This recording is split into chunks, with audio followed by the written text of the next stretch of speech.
Babae na nagbabalyong tinampo sa Pulangi Albay, irido makalis mabudalan nin motorsiklong pigmamaneo subuot nin sarong menor de edad.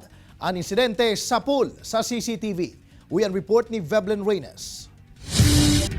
Sa CCTV footage na ini, mahihiling ang sarong babae na nagbabalyong tinampo sa barangay Ubaliw, Pulangi Albay. Naguntok inikan mahilingan padangadang na motorsiklo. Alagad imbis na magminor, nagdire-diretso ang lunadan hasta mabudalan ang babae. Parehong natumbaan babae as in ang driver. Tulos man na napadalagan ng mga tao sa lugar tanganing tabangan ang nairidong babae.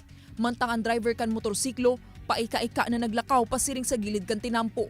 Segun sa Pulangi MPS, posible na aksidenteng napigaan si linyador kan motorsiklo kan driver na napag-aramang sarong menor de edad. Yung motor po ma'am, parang modified siya. Modified ang ikli ng manubela po ma'am. Siguro din na nakontrol ng driver kasi nervous din ata ma'am kasi minor, 15 years old. Walang lisensya.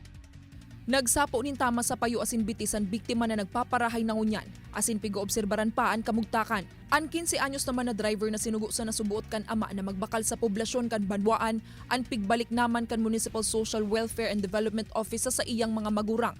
Katakod ka nasambitan ng insidente, nagpatanid man ang otoridad sa publiko.